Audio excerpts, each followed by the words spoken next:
Nobody in the Senate chamber expected what was about to happen. The war hawk senator looked directly at Tulsi Gabbard and said harshly, "As a woman, you can't possibly understand what real war is about." But Tulsi's response would shake the entire room and all of America. Make sure to watch this entire video and subscribe to our channel, because we bring you the real political confrontations that mainstream media is afraid to show you. The Senate Armed Services Committee meeting that day was going to determine America's future military policy in the Middle East. The topic was simple but explosive. Should America keep fighting endless wars overseas? The hearing room was packed beyond capacity. Journalists, lobbyists, retired generals. Everyone had come to witness what they knew would be a heated debate. This wasn't just about policy, it was about America's war culture itself. Tulsi Gabbard, Democratic representative from Hawaii, sat quietly at the witness table. But she was very different from most politicians.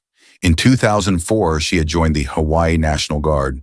She served in Iraq's combat zones, then was sent to Afghanistan. Now she was one of the few politicians with 20 years of real military experience. That morning in her office, her chief of staff had warned her, "Tulsi, today might get rough. Senator Morrison is going to be very aggressive." Tulsi had remained calm. Morrison's problem is simple. He's never seen war, but constantly wants war. Today, his true face will be exposed. Senator Jack Morrison was a 30-year career politician. The Republican senator from Virginia marketed himself as a strong defense expert. He had close ties with the Pentagon and received huge donations from defense contractors. But he had zero military experience. Morrison wasn't hiding the fact that he was targeting Tulsi that day. In the hallway, he told reporters, "This young woman constantly criticizes our military operations. She doesn't understand what real security policy means." The committee room was designed for 40 people, but 60 had somehow squeezed in. Everyone was expecting a major clash. Chairman Ted Cruz opened the meeting. "Today we'll discuss our future military strategy in the Middle East." But nobody expected what would happen that day. The meeting started with routine briefings. Pentagon officials gave PowerPoint presentations. Everyone expected a normal committee session. Then it was Tulsi's turn to speak. She stood up and approached the microphone.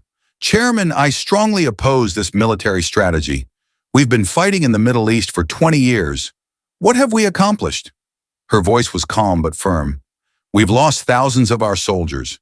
We've spent trillions of dollars, and the region has become even more unstable."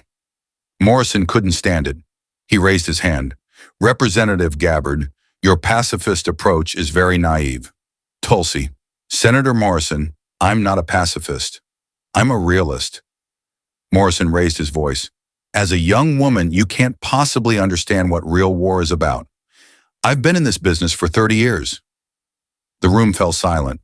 This was a very harsh attack. Morrison continued, "Representative Gabbard, you can make pretty speeches on TV, but real national security decisions require experience. I've worked on the Defense Committee for 15 years. I attend NATO meetings.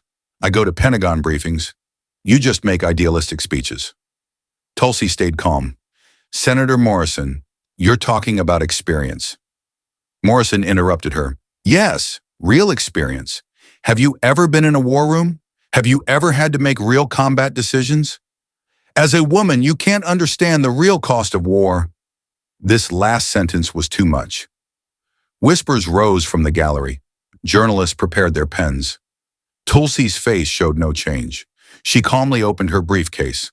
Tulsi pulled out her military ID.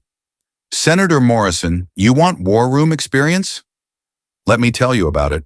In 2004, I joined the Hawaii Army National Guard. I served as military police." Morrison tried to laugh. "National Guard? That's not real military. In 2005, I was sent to Iraq. I served 12 months in the combat zone in Tikrit." Morrison's smile disappeared. "In 2008, I completed officer school. I served actively until 2020. Tulsi pulled out a page from her folder. "In 2013, second tour in Afghanistan. I worked on counterterrorism operations in Kabul." "And Senator Morrison, have you ever done military service?" Morrison started sweating. "I worked in civilian leadership. Oversight, ... Tulsi cut him off. "The answer is no. You never served in the military. I was in real war zones, real bullets, real explosions, real casualties. You sat in air-conditioned briefing rooms at the Pentagon. Morrison, this is irrelevant. I'm a policymaker. Policymaker? Tulsi laughed. What policies? You supported the Iraq invasion. You supported Libya intervention. You wanted military action in Syria. All disasters. And in none of them did you take personal risk. Tulsi was now on the attack. Senator Morrison, you said as a woman, I can't understand war. Let me tell you about real combat experience. In Iraq, I worked convoy security. I faced IED attacks. I saw my friends get wounded. In Afghanistan, during Taliban attacks, I was in base defense. I made real decisions under real gunfire. Morrison, I also make tough decisions. In conference rooms, in air-conditioned offices, without ever risking your life. Tulsi raised her voice. When I was 20 years old dodging explosives, you were eating at fancy restaurants with lobbyists. And Senator Morrison, do you know how much money you've received from defense contractors? Morrison, this is off topic. Tulsi pulled out another page. $250,000 from Lockheed Martin, $180,000 from Raytheon, $220,000 from Boeing. Total $1.2 million. The longer the war lasts, the more money they make. And you take that much money from them. Morrison turned red. Those are legal campaign contributions. Legal but not ethical.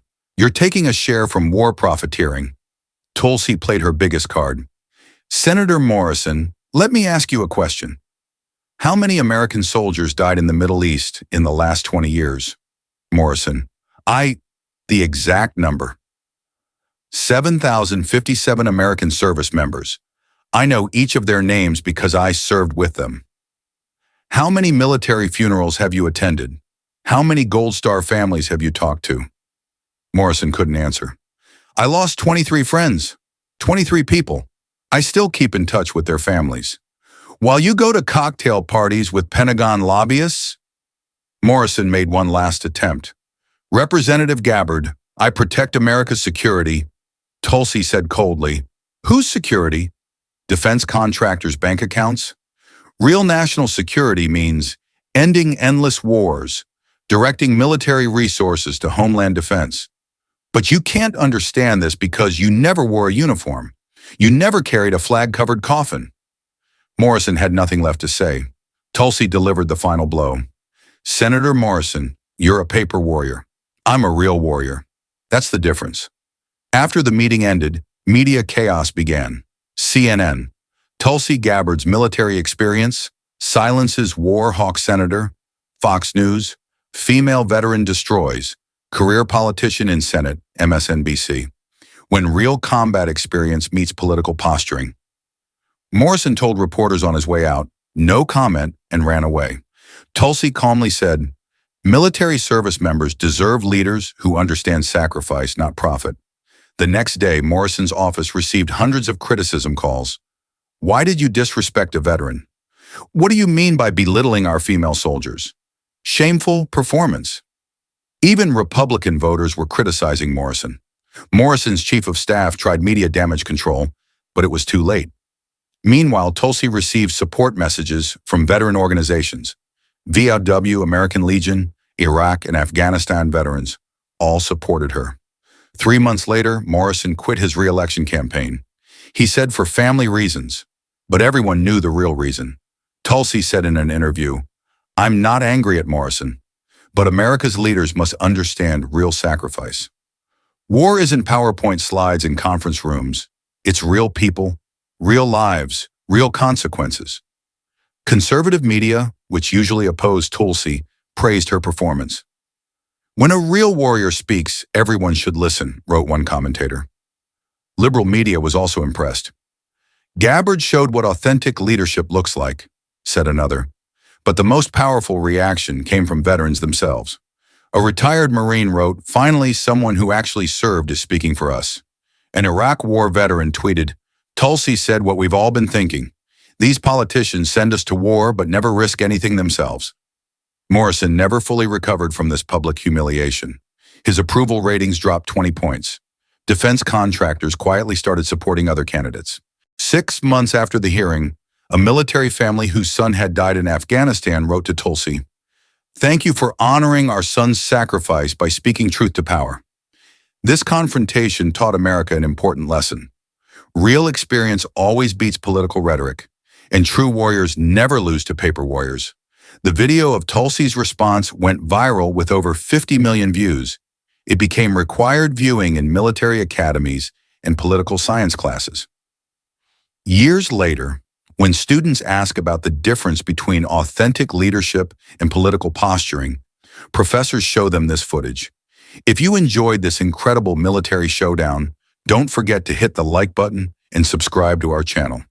Turn on notifications for more inspiring content about real military experience and political courage.